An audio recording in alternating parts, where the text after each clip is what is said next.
Welcome to the Simple Software Training University video number 140, Introduction to SimpleSend.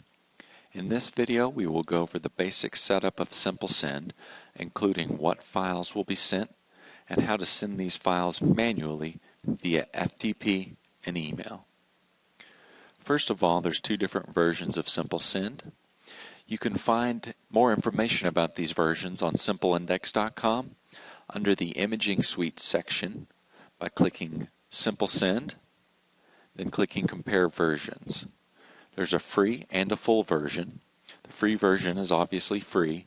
The full version does have a cost that you would need to purchase.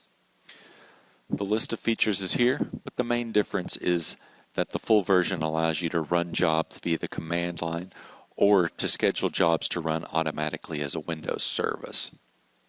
The first step in the setup is to open SimpleSend. You'll see a blank configuration when you start it up. So the first step is to click New to set up a new project. When you set up a new project, it'll automatically create a file set. With the file set, you can set what images that you'd like to import in the job. We'll just pick some sample images.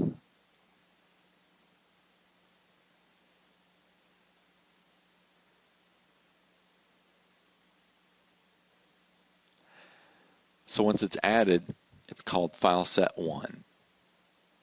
You can change the name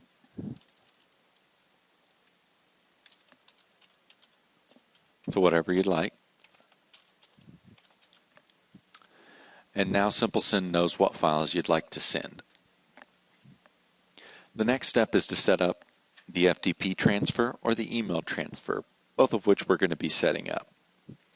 But let's focus on the file set a little more.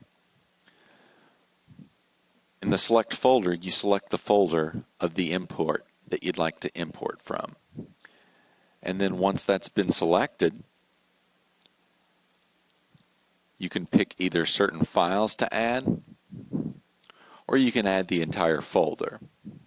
You can also load files from index or set an index file if you want to do certain files from an indexed file, which we'll go over in a later video. You can also include subfolders of the current folder or filter out files based on certain file types or file names. Then all the paths for this file set are set over here, and you can add as many as you want. And all of these are included in the file set that you create. If you want to remove one, you select the one you want and you click Remove. So now we'll move on to creating an FTP transfer. So we click FTP Transfer.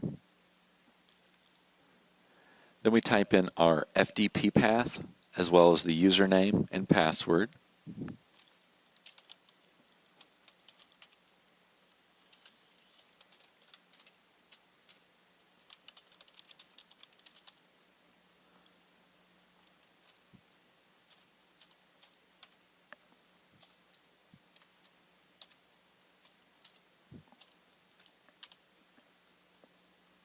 And once we keyed that in, port 21 should be fine, and we'll hit connect. We'll see the connection down here, and sometimes Windows Firewall will block this, so you can allow it. And then you get the list of folders that are available on the FTP that you'd like to upload to. So you can either type in the path of the folder here, or pick the folder you'd like here.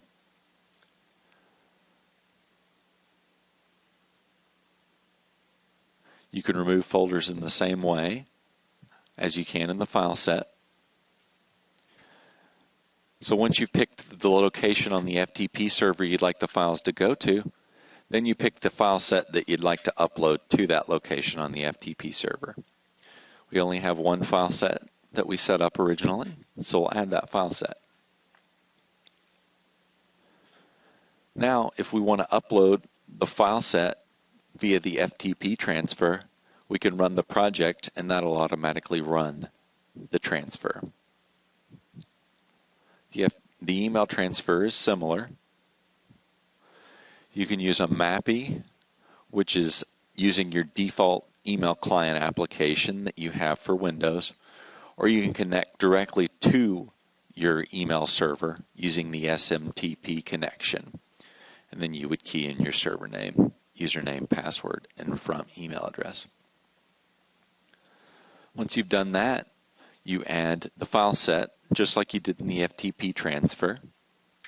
Since we only have one, we'll add the same file set. Over to the right, you can set up key information for the email that you'd like to send. The email address, and you can do multiples just like a standard email address.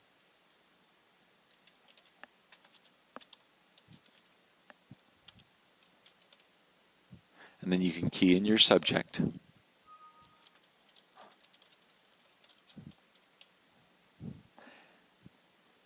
And then you can key in your message.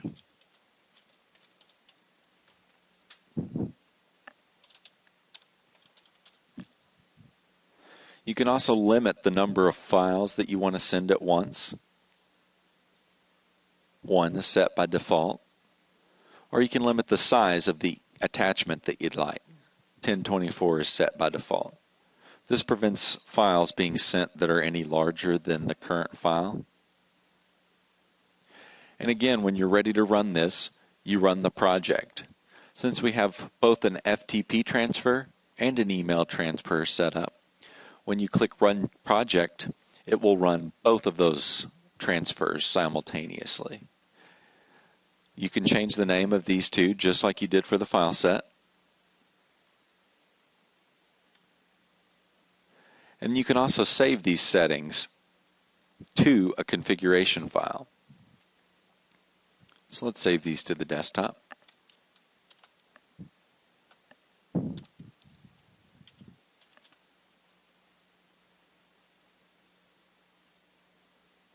And now on the desktop we have our configuration file that we just created.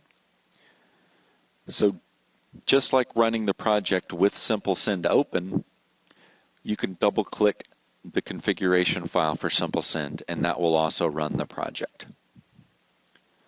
That's the end of the SimpleSoftware Training University video number 140, Introduction to SimpleSend.